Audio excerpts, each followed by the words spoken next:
Yo, what up? It's me, Jeff, doing Infinite Jeff. It's page 71 of Infinite Jest. Here we go. Sertraline, by the way, is the Zoloft you kept instead of discarding as instructed when changing medications. She says I chewed a big hole out of the carpet, but who can say? The doctor chose his second finest pen from the array in his white coat's breast pocket and made some sort of note on Kate Gompert's new chart for this particular psych ward. Crowded in among his pocket's pens was the rubber head of a diagnostic plexer. He asked Kate if she could tell him why she had wanted to hurt herself. Had she been angry at herself? At someone else? Had she ceased to feel as though her life had meaning to it? Had she heard anything like voices suggesting that she hurt herself? There was no audible response. The girl's breathing was slowed to just rapid.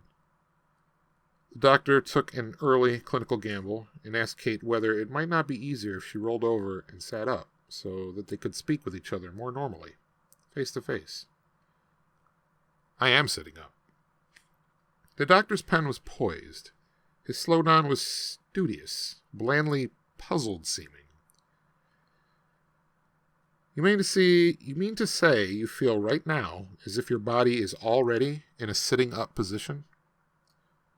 She rolled an eye up at him for a long moment, sighed meaningfully, and rolled and rose. Catherine Ann Gompert probably felt that here was yet another psych ward MD with zero sense of humor. This was probably because she did not understand the strict methodological limits that dictated how literal he, a doctor, had to be with the admits on the psych ward.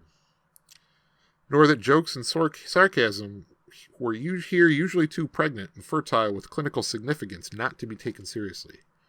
Sarcasm and jokes were often the bottle in which clinical depressives sent out their most plangent screams for someone to care and help them. The doctor, who, by the way, wasn't an MD yet, but a resident, here on a 12-week psych rotation, indulged this clinical reverie while the patient made an elaborate show of getting the thin pillow out from under her head and leaning it against the tall wall, against the bare wall, leaning it up the tall way against the bare wall behind the bed and slumping back against it, her arms crossed over her breasts. The doctor decided that her open display of irritation with him could signify either a positive thing or nothing at all. Kate Gompert stared at a point over the man's left shoulder. I wasn't trying to hurt myself. I was trying to kill myself. There's a difference. The doctor asked whether she could try to explain what she felt the difference between those two things. The delay that preceded her reply was only marginally longer than the pause in a regular civilian conversation. The doctor had no ideas about what this observation might indicate. Do you guys see different kinds of suicides? The resident made no attempt to ask Kate Gompert what she meant. She used one finger to remove some material from the corner of her mouth. And with that, we bid adieu to Ms. Gompert and Dr. whatever his name was for tonight. But we'll get back with them tomorrow. Just you wait and see, which should be May 2nd, yeah. So, once again, to you and yours, from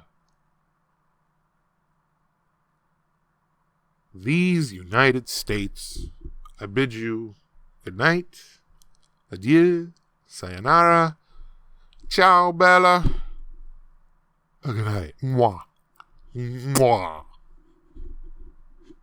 Page 70, Jeff Finnegan's Way. No, Finnegan's Way. Infinite Jeff. Night, mwah.